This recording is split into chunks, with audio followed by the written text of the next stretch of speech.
Hello students, how are you? Great morning student. हमने हिंदी व्याकरण में चैप्टर 2 स्टार्ट किया था। हमने चैप्टर 2 वर्ण विचार में पढ़ा कि वर्ण क्या होता है। वर्ण के विषय में हमने डिटेल से जाना कि वर्ण कहते किसे हैं। जैसे कि एक एग्जाम्पल हमने लिया हाथी। ठीक है, हाथी को हम टुकड़ों में तोड़ देंगे, जैसे ह प्लस आ प्लस थ प्लस ई, हाथी। तो ये जो हमने टुकड़े किए हैं, इसके और अधिक टुकड़े नहीं हो सकते, और यही क्या है, वर्ण है। यानी जो हमने बोला, जो ध्वनियां हैं, ध्वनियों का लिखित रूप ही वर्ण कहलाता है। वर्ण भाषा की वह छोटी से छोटी, बिल्कुल छोटी सी ध्वनि होती है जिसके और अधिक टुकड़े नहीं हो सकते। तो इस हमने वर्ण के विषय में बिल्कुल अच्छे से डिटेल में पढ़ा था। फिर हमने पढ़ा कि वर्ण के दो भेद होते हैं, एक होता है स्वर, एक होता है व्यंजन। स्वर क्या होता है? स्वर के विषय में पढ़ा था कि जो स्वर होता है वो किसी अन्य वर्ण की सहायता के बिना बोला जाता है, यानी उसे किसी भी वर्ण की सहायता की आवश्यकता नहीं होती, वो स्वयं में संतर्त होता है, एक संतर्त ध्वनि होती है। तो हमने देखा कि जो हमारे स्वर हैं वो मूल रूप से 11 होते हैं, और जो व्यंजन होते हैं वो मूल रूप से 33 होते हैं, और ऐसा करके 44 कुल वर्ण होते हैं। ठीक है, मुख्य रूप से 44 वर्ण होते हैं। तो फिर हमने किया कि जो 11 आपके मूल स्वर होते हैं, उसी में ही हमने पढ़ा कि अनुस्वार, अनुनासिक और विसर्ग। आज हम यहीं से आगे डिटेल में करने वाले हैं कि अनुस्वार क्या होता है, अनुनासिक क्या होता है और विसर्ग क्या होता है। तो आइए देखिए, मेरे साथ जुड़िए और समझिए। तो देखिए बेटा, हम यहाँ आए हुए हैं। यहाँ अ के ऊपर आपको एक बिंदी नजर आ रही है, ठीक है, और इसको क्या कहते हैं, अनुस्वार। ठीक है, अंग, ये क्या बन गया, अनुस्वार। फिर अ के ही ऊपर यदि हम ऐसे चंद्र बिंदु लगा देते हैं तो ये क्या होता है, अनुनासिक।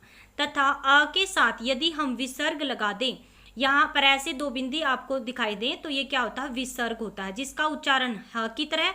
अनुनासिक का उच्चारण नाक और मुख दोनों से, और अनुस्वार का केवल नाक से होता है। ठीक है, तो ये भी वर्ण के अंतर्गत, यानी वर्ण में ही शामिल होते हैं, वर्ण के अंतर्गत आते हैं। इनका स्थान स्वरों के तो बाद होता है, जो स्वर होते हैं उनके तो बाद में ये लिखे जाते हैं, और व्यंजनों से पहले होता है। ठीक है, यानी स्वरों के बाद आते हैं और व्यंजनों से पहले इनका स्थान होता है। ठीक है, सबसे पहले हम कर लेते हैं अनुस्वार क्या होता है। इसका उच्चारण नाक से होता है, इसका उच्चारण केवल नाक से होता है, जैसे अंग। ठीक है, बोलकर देखो, आप अंग को बोलोगे तो केवल नाक से ही इसका उच्चारण होगा। का चिन्ह आपको पता चल ही गया, ये होता है। जैसे हंस, ठीक है, हंस बनाएंगे केवल नाक से उच्चारण, कंस, कंघा, बंदर, चंचल आदि। ठीक है, आगे देखिए, अब हम पढ़ते हैं अनुनासिक।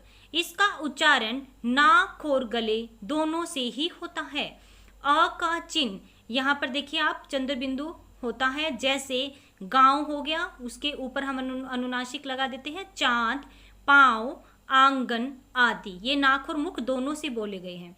देखिए, आप इनका उच्चारण करके देखिए, गांव, चांद, पांव, आंगन आदि। ठीक है, आगे देखिए, विसर्ग क्या होते हैं। विसर्ग, इसका उच्चारण ह की तरह होता है, जैसे यहाँ पर है अह का चिन्ह, ये दो बिंदी होता है, जैसे अतः, पुनः, प्रातः आदि। ठीक है, इनका उच्चारण बाद में ह का साउंड आएगा, जैसे अतः, पुनः, प्रातः आदि। तो विसर्ग क्या होते हैं, जिनका उच्चारण ह की तरह किया जाता है। अब आगे देखिए, कुछ विशेष पॉइंट है। अंग्रेजी भाषा के प्रभाव के कारण आ, ठीक है, ऊपर क्या लगा, एक हाइफन लगा हुआ, को भी स्वरों में शामिल कर लिया गया है, जैसे डोल, कॉल, इनका ऐसे उच्चारण होता है, box, office, doctor, tie, toy, cotton आदि। ठीक है, ये क्या है, अंग्रेजी के शब्द हैं, जिनको भी हम स्वरों में शामिल, इसको भी किसमें शामिल कर लिया गया, स्वरों में ही शामिल कर लिया गया है। आगे देखिए सभी, अब हम स्वरों की मात्राओं के विषय में जानेंगे कि स्वरों की मात्राएं कौन कौन सी होती हैं। भाषा को शुद्ध रूप में लिखने के लिए हमें मात्राओं का सही ज्ञान और प्रयोग करना आना चाहिए। यानी जब हम भाषाओं का शुद्ध रूप से ज्ञान चाहते हैं तो हमें मात्राओं का अच्छी तरह से ज्ञान सीखना चाहिए।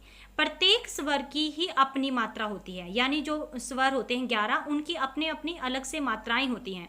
इन मात्राओं के लिए कुछ विशेष चिन्ह हैं, ठीक है। तो देखिए, व्यंजन के साथ ये मात्राएं किसके साथ लगेंगी? व्यंजन के साथ।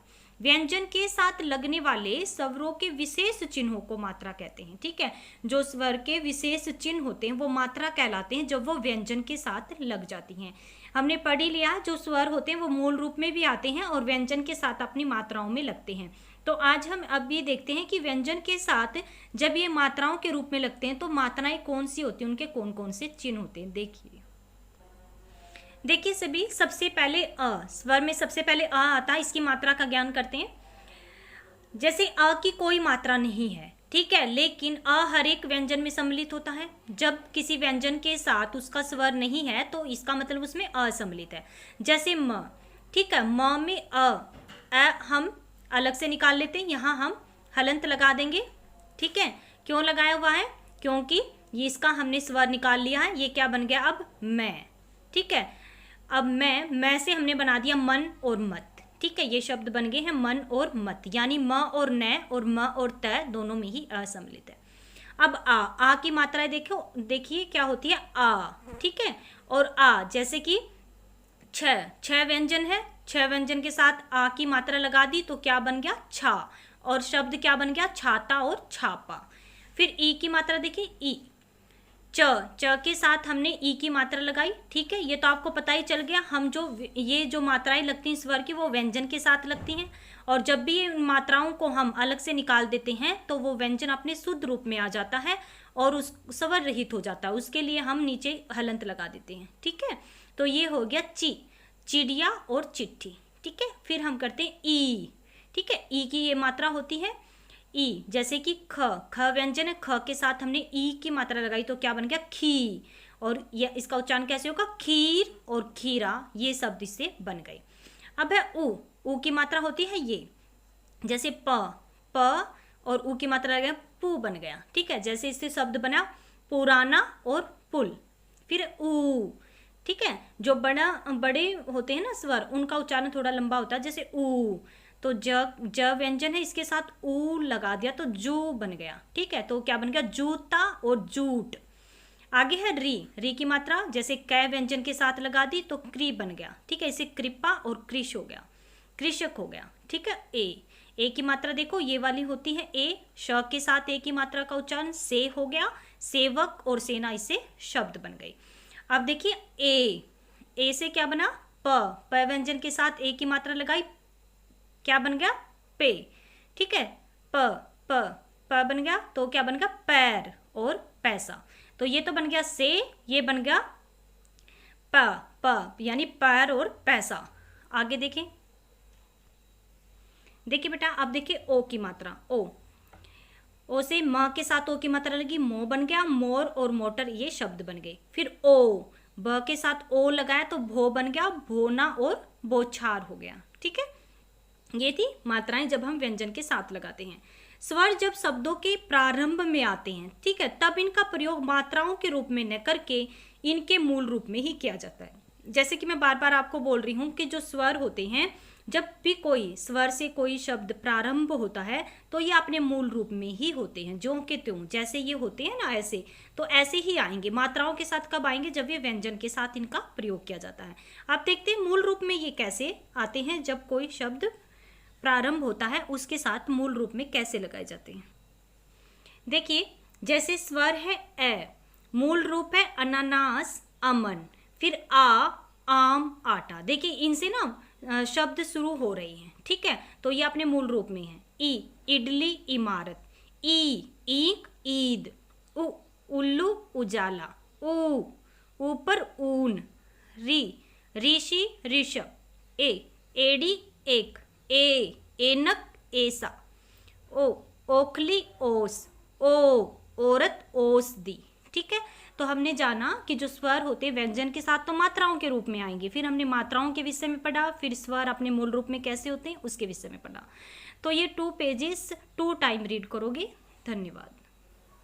तो बेटा आज हमने किया कि अनुस्वार क्या होता है, अनुनासिक क्या होता है और विसर्ग क्या होते हैं। ठीक है, अनुस्वार के विषय में पढ़ा जिसका उच्चारण सिर्फ नाक से होता है, जैसे बंदर है और बंदर के साथ जैसे हंस। ठीक है, और फिर हमने अनुनासिक पढ़ा जिसका उच्चारण नाक और मुख दोनों से किया जाता है, जैसे गांव और चांद। फिर हमने विसर्ग के विषय में पढ़ा कि विसर्ग क्या होता है, इसका उच्चारण ह की तरह किया जाता है। ठीक है, ह की तरह इसका उच्चारण निकलता है, जैसे प्रातः है, पुनः है। ठीक है, फिर हमने स्वर के विषय में जाना कि जो स्वर होते हैं उनकी मात्राएं कैसे व्यंजनों के साथ लगती हैं, यह अपने मूल रूप में भी आ जाते हैं। ठीक है, जैसे जब भी कोई शब्द प्रारंभ होता है तो प्रारंभ ये अपने मूल रूप में होते हैं, जैसे कि हमने कल भी पढ़ा था। ठीक है, जैसे अ से अनार हो जाता, आ से आम, ये प्रारंभ में अपने मूल रूप में होते हैं, लेकिन व्यंजनों के साथ ये मात्राओं के रूप में लगते हैं। ठीक है, फिर हमने इनकी मात्राओं के विषय में जाना कि अ की कोई मात्रा नहीं होती। ठीक है, हमने रीड किया कि अ की कोई मात्रा नहीं होती, यह हर एक व्यंजन वर्ण में सम्मिलित होता है। ठीक है, जब किसी भी व्यंजन वर्ण के साथ कोई मात्रा नहीं होती तो अ उसके अंदर सम्मिलित रहता है। फिर हमने किया कि आ की एक खड़ी पाई वाली मात्रा होती है। ठीक है, और फिर ई। ठीक है, ई की कौन सी मात्रा होती है, ई, छोटी ई। फिर बड़ी ई यानी ई। ठीक है, फिर उ, फिर ऊ, इनकी मात्राओं के विषय में जाना। फिर री। ठीक है, फिर ए, फिर ओ, फिर ओ। ठीक है, इनकी मात्राओं के विषय में हमने जाना और कल हम व्यंजन के विषय में पढ़ेंगे। आज के लिए इतना ही, इसको 2 टाइम रीड करें। धन्यवाद।